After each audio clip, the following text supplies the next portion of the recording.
Good morning students. आज हम discuss करेंगे 8th क्लास का chapter 6 combustion and flame. Combustion हमारे लाइफ में हमेशा होते रहता है, कहीं ना कहीं हम कुछ ना कुछ जलते हुए देखते रहते हैं। तो चलिए डिस्कस करते हैं। सबसे पहले हम डिफाइन करेंगे कि आखिर कंबस्शन होता क्या है। Combustion is the process of burning of a substance in presence of oxygen to give heat and light। जब भी हम कुछ चीज को जलाते हैं तो कुछ ना कुछ उसमें हमें हीट जरूर अनुभव होता है, चाहे कितना भी छोटा चीज जलता है। अगर सलाई की तिल्ली भी हम जलाते हैं तो उससे कुछ ना कुछ हीट हमें जरूर मिलता है और लाइट भी मिलता है। तो जब भी कंबस्शन होता है तो उसके प्रोडक्ट में हीट और लाइट यानी कि एनर्जी का प्रोडक्शन जरूर होता है। ठीक है, तो क्या करते हैं हम किसी सब्सटेंस को बर्न करते हैं ऑक्सीजन के प्रेजेंस में हीट और लाइट को ऑब्टेन करने के लिए। ओके, इसके बाद आता है बारी कि आखिर क्या क्या ऐसे नेसेसिटीज कंडीशंस हैं जिन्हें कंबस्शन के लिए जरूरी है। तो सबसे पहले तो फर्स्ट कंबस्टिबल सब्सटेंस, सबसे पहले जरूरी क्या है कंबस्टिबल सब्सटेंस कि जलने लायक पदार्थ। अगर हम सीमेंट को जलाएंगे तो सीमेंट जल जाएगा? नहीं जलेगा। वहीं लकड़ी को अगर जलाते हैं तो लकड़ी जलेगा। पेपर को जलाएंगे तो पेपर जलेगा। तो सबसे पहले तो हमें कंबस्टिबल सब्सटेंस चाहिए कंबस्शन के लिए। दूसरा supporter of combustion,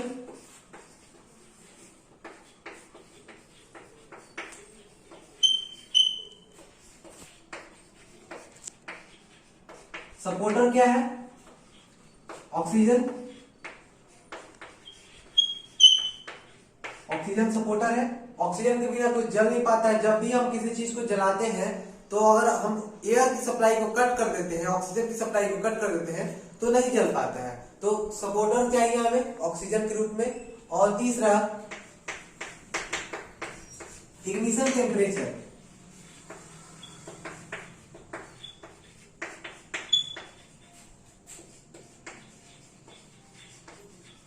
ignition temperature क्या होता है? वो लोएस्ट टेम्परेचर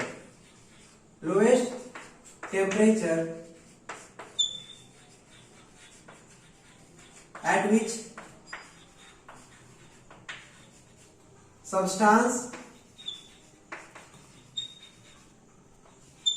स्टार्ट्स बर्निंग। यानी कि इग्निशन टेम्परेचर वो लोएस्ट टेम्परेचर होता है जिसमें कोई भी कंबस्टिबल सब्सटेंस जलना शुरू हो जाए। तो उस लोएस्ट टेम्परेचर को क्या बोलते हैं? Ignition temperature. तो तीनों नेसेसिटीज क्या है? फर्स्ट कंबस्टिबल सब्सटेंस यानी कि ज्वलनशील पदार्थ। दूसरा सपोर्टर ऑफ कंबस्शन यानी ऑक्सीजन, बिना ऑक्सीजन के कोई भी कंबस्शन नहीं होगा। और third one is ignition temperature यानी कि वो लोएस्ट टेम्परेचर जिसपे सब्सटेंस बर्न होते हैं। हम लोग अपने डेली लाइफ में अगर अगरबत्ती ही जलाते हैं तो अगरबत्ती जब हम जलाते हैं तो क्या देखते हैं कि कुछ देर लगता है उसे जलने में। लकड़ी जलाते हैं तो क्या लगता है? कुछ देर लगता है उसको अपना इग्निशन टेम्परेचर अचीव करने में। कोई भी सब्सटेंस तब तक नहीं जल पाता है जब तक कि उसको अपना इग्निशन टेम्परेचर अचीव नहीं कर लेता है, वो पा नहीं लेता है। तो इग्निशन टेम्परेचर के अचीव करने के बाद ही कोई भी सब्सटेंस बर्न। नेक्स्ट है प्रोडक्ट्स ऑफ कंबस्शन। प्रोडक्ट्स, अगर हम किसी सब्सटेंस को बर्न कराते हैं तो क्या क्या प्रोडक्ट्स हम पा सकते हैं। तो मान लीजिए कि बहुत सारे ऐसे सब्सटेंस होते हैं जिनमें कार्बन और हाइड्रोजन की कंटेंट होती है। तो सबसे पहले हम हाइड्रोकार्बन्स को ही लेके चलते हैं। हाइड्रोकार्बन्स हम डिफाइन कर चुके हैं already first chapter coal and petroleum में कि जब भी कार्बन और हाइड्रोजन दोनों मिलकर एक कंपाउंड को फॉर्म करते हैं तो ऐसे कंपाउंड्स को हम हाइड्रोकार्बन्स बोलते हैं। तो हमारा फर्स्ट हम मीथेन ले सकते हैं। मीथेन का क्या फॉर्मूला है? CH4। ठीक है, CH4। किसी सब्सटेंस को बर्न करने के लिए अब ये हमारा कंबस्टिबल सब्सटेंस आ गया और इसको बर्न करने के लिए हमें चाहिए ऑक्सीजन। तो O2 लेते हैं और उसको बर्न कराते हैं हम। तो सबसे पहले तो कार्बन डाइऑक्साइड प्रोड्यूस होगा CO2। इसके बाद वाटर वेपर प्रोड्यूस होगा H2O और हमारा एनर्जी हीट और लाइट के फॉर्म में एनर्जी हमारा रिलीज होगा। तो यही हमारा प्रोडक्ट्स हो गया। अगर हम किसी सब्सटेंस को बर्न कराते हैं तो कार्बन डाइऑक्साइड, अगर हाइड्रोकार्बन है तो कार्बन डाइऑक्साइड और वाटर। अगर नाइट्रोजन को बर्न कराते हैं ऑक्सीजन के बेस में तो नाइट्रोजन डाइऑक्साइड बर्न होगा और वो मतलब कि नाइट्रोजन डाइऑक्साइड प्रोड्यूस होगा। और एनर्जी प्रोड्यूस होगा। इस तरह से मतलब जो भी कंबस्टिबल सब्सटेंस है वो बर्न करके अपना बाई प्रोडक्ट्स फॉर्म करते हैं। ओके, तो अब हम इन्हें बैलेंस करते हैं। देखिए यहाँ पे कार्बन का कंटेंट 1 है, इधर भी 1 है, तो इसमें तो कोई दिक्कत नहीं है। हाइड्रोजन यहाँ 4 है और यहाँ हाइड्रोजन 2 है, तो इसको पहले हम 2 कर देते हैं। इसको जैसे ही 2 करते हैं हम, तो हाइड्रोजन हमारा, हाइड्रोजन के एटम्स 4 हो गए, ऑक्सीजन के एटम्स 2 हो गए और ऑक्सीजन के एटम्स 2 हो गए, यानी कि 4 ऑक्सीजन के एटम्स इधर है। अगर इधर हम 2 पुट करते हैं तो हमारे इक्वेशन पूरी तरह से बैलेंस हो जाता है। अब कार्बन 4 मतलब सिंगल एटम कार्बन के 4 एटम हाइड्रोजन के और 4 एटम ऑक्सीजन के हैं। ठीक है, इसके बाद अब अगला है टाइप्स ऑफ सब्सटेंस। इस बर्निंग के आधार पे ही हम सब्सटेंस को आइडेंटिफाई करते हैं। जो सब्सटेंस जल सकता है, the substance which can burn is known as combustible substance. The substance which can burn, मतलब कि जो सब्सटेंस बर्न कर सकता है, इजीली बर्न कर सकता है, उसको कंबस्टिबल सब्सटेंस की कैटेगरी में रखा जाता है। दूसरा, the substance which can not burn, इसमें बस यही हम लिखेंगे, the substance which cannot burn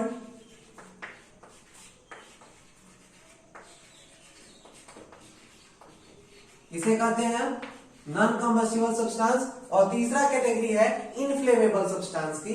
inflammable वैसे सब्सटेंस होते हैं जो कि जिनका इग्निशन टेम्परेचर कम होता है, बहुत ही कम होता है, और जो आसानी से जल पाते हैं। The substance which can burn easily, the substance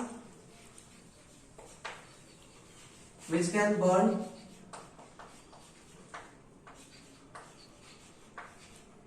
easily,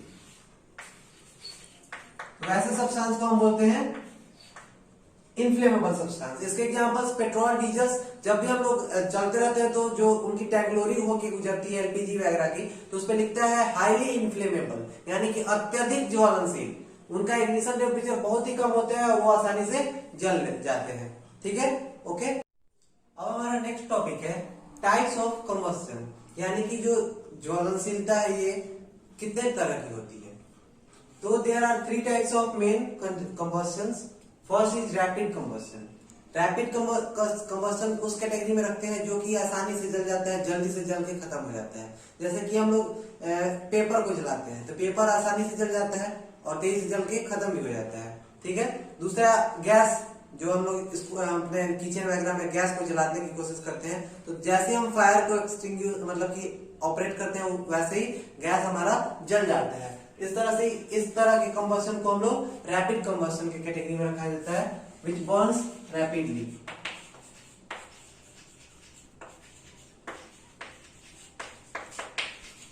इसका एग्जांपल हमारा पेपर हम यूज कर सकते हैं।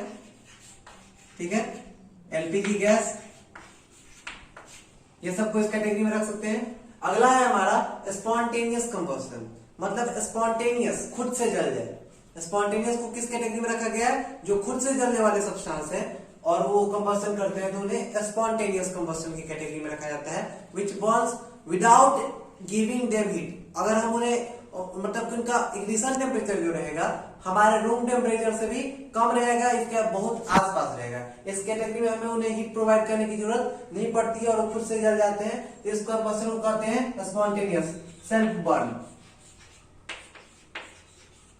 Without igniting.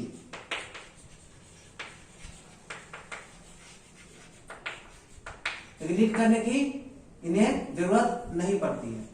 ठीक है, इस कैटेगरी में हम लोग व्हाइट फॉस्फोरस को रख सकते हैं। व्हाइट फॉस्फोरस, व्हाइट फॉस्फोरस ऐसा सब्सटेंस है जिसे अगर हम ओपन एयर में रखें तो तुरंत वो बर्न कर जाएगा, स्पॉन्टेनियस कंबस्शन शो करेगा। इसलिए उसको प्रोटेक्ट करने के लिए हम लोग उसे वाटर में रखते हैं जिसमें उसका टेम्परेचर कम रहे। जैसे कि सोडियम सोडियम को कैसे हम लोग केरोसिन में स्टोर करके रखते थे, उसी तरह से इसे स्टोर करते हैं हम लोग वाटर में। ठीक है। थर्ड कैटेगरी हमारा है एक्सप्लोजन। सब लोग हम लोग पटाखा छोड़ चुके हैं ऑलरेडी, तो दिवाली वगैरह में तो एक्सप्लोजन वही होता है, धमाका। ठीक है, तो एक्सप्लोजन यानी कि बहुत सारा एक साथ कोई हाईली इन्फ्लेमेबल सब्सटेंस बर्न करके बहुत हाई अमाउंट में गैस प्रोड्यूस किया जा रहा है इसमें, और हीट और लाइट के साथ साउंड भी प्रोड्यूस हो रहा है, तो इस कैटेगरी को कहते हैं एक्सप्लोजन। ठीक है, producing high amount of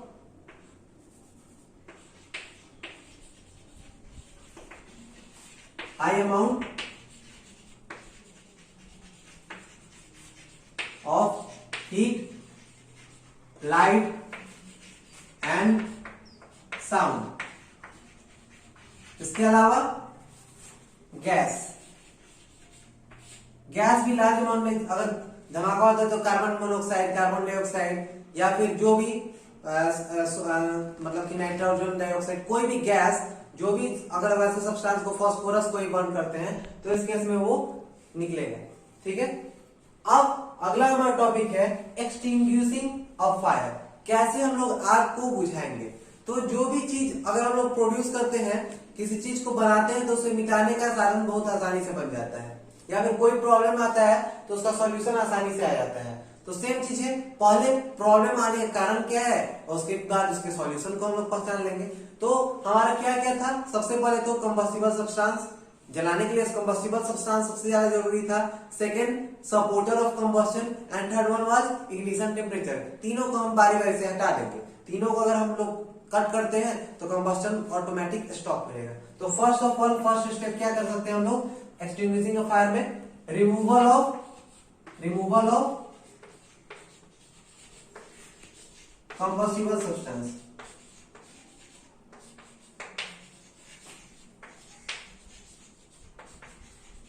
combustible substance को रिमूव कर सकते हैं हम लोग। इस केस में फायर अपने आप बुझ जाएगा, क्योंकि कंबस्टिबल सब्सटेंस ही नहीं रहेगा तो फायर कैसे जलेगा।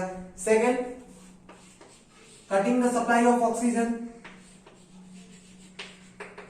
अब क्या ऑक्सीजन को काटेंगे कैंची से, ऐसा तो नहीं होगा, उसका सप्लाई को हम लोग वहां से हटा देंगे। ठीक है, कुछ धूल डाल देंगे, मिट्टी डाल देंगे, पानी डाल, मतलब कि पानी तो नहीं, धूल मिट्टी पानी ये सब डालते हैं। तो इस केस में क्या होता है, ऑक्सीजन का सप्लाई कट हो जाता है। धूल डाल देते हैं, सैंड डाल देते हैं, कीचड़ डाल देते हैं, इस सब केस में क्या होता है, ऑक्सीजन का सप्लाई कट हो जाता है। Cutting the supply of oxygen.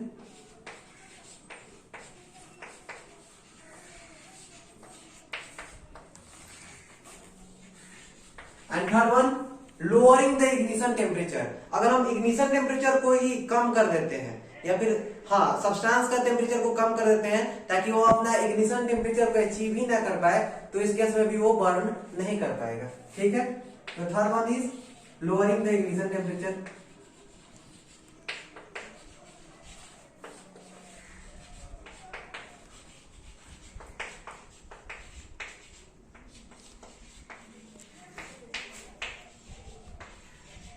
अगर हम इग्निशन टेम्परेचर को कम कर देते हैं, या फिर टेम्परेचर को, सब्सटेंस के टेम्परेचर को कम कर देते हैं, तो इस केस में सब्सटेंस नहीं बर्न कर पाता है। अगर हम आग जलते रहता है उसमें पानी डाल देते हैं तो क्या होता है, पानी की वजह से उसका लकड़ी का या फिर कोयले का टेम्परेचर कम हो जाता है, इसके कारण आग बुझ जाती है। तो पानी हम इसीलिए डालते हैं ताकि उसके टेम्परेचर को कम कर सके। ठीक है, तो इस केस में भी हमारा आग बुझ जाएगा। नेक्स्ट टॉपिक में हम लोग सीखेंगे कैसे फायर एक्सटिंग्विशर बनाते हैं और वो कैसे फंक्शन करता है।